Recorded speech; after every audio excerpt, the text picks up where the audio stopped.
To be founded on the rock is to be clinging to Christ. Kaninong salita, kaninong pangako tayo makikinig at susunod sa Panginoong Yesus. Wala nang iba pa, hindi kay pastor. Kung nagpipreach ako dito na hindi galing sa Word of God, huwag niyo sundin.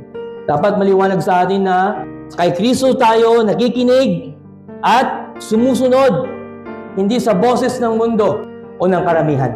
Ito yung mahirap ngayon kasi mas malakas at maimpluwensya ang boses ng mundo at ang boses ng karamihan kaysa sa boses ng Diyos. Just like in the time of Jesus, maraming mga bulaang propeta at mga ngaral.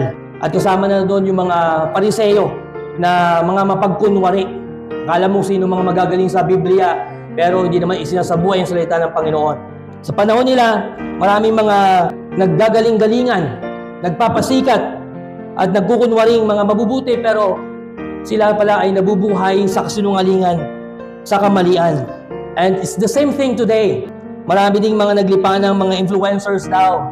At ito mahirap, no? These influencers are teaching some things to be considered as good.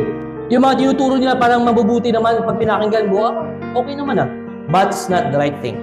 Dapat marunong kang mag-distinguish sa mabuti at sa tama. Hindi lahat ng mabuti ay tama. Hindi lahat din ng tama ay nakakabuti. Pero ang tama ay mananatiling tama. At dapat ito yung ating susundin. Kung ano ang tama ayon sa pamantayan ng Panginoon. Dahil ang tama mula sa Panginoon ang siyang pinakamabuti para sa ating lahat. Amen? Hold on to that principle. Kasi ano itong mga good things na naglipanan sa ating paligid, mga katuruan. Andyan yung prosperity gospel, mandakin nyo, sasabihin ng mga ngaral o ng pastor na kapag naging Kristiyano ka, wala nang kahirapan. Kasinungalingan yun.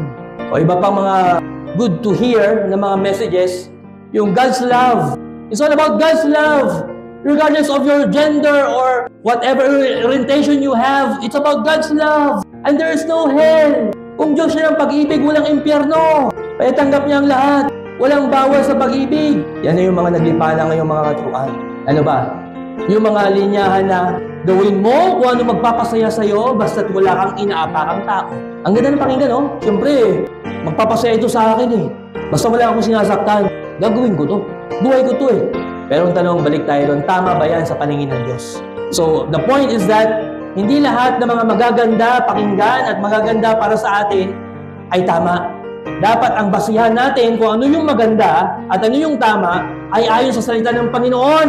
So kung ang isang bagay na ito ay tataliwas sa prinsipyo ng Diyos, kahit ito ay pinaglalaban pa, isinusuportahan pa ng madla at ng mundo, mali pa rin yan.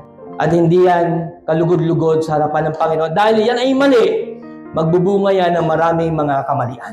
Huwag tayong palinin lang.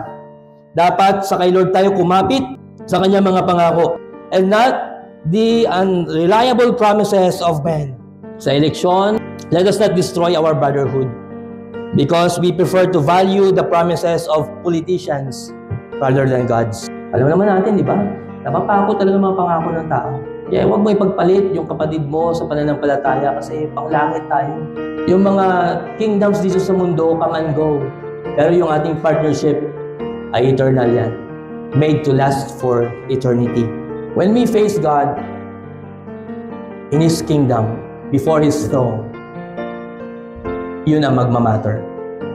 Dito sa mundo, pwede tayong pilakpakan ng mga tao, all the appreciation, all the recognition, pero ang tanong sa langit kaya, pag umarap tayo sa tunay na may-ari ng ating buhay, matutuwa kaya siya sa ating naging performance dito sa mundo. It is Jesus Christ that we must obey His words, that we must adhere to, because that will really matter kapag siya ay nakaharap na natin sa kanyang trono. Yun ang hangarin natin, na mapasaya siya dahil sa kanya tayo nakikinig at sumusunod at kumakapit sa kanyang mga salita at hindi sa papuri ng mga tao na uusbong at bigla ding mawawala.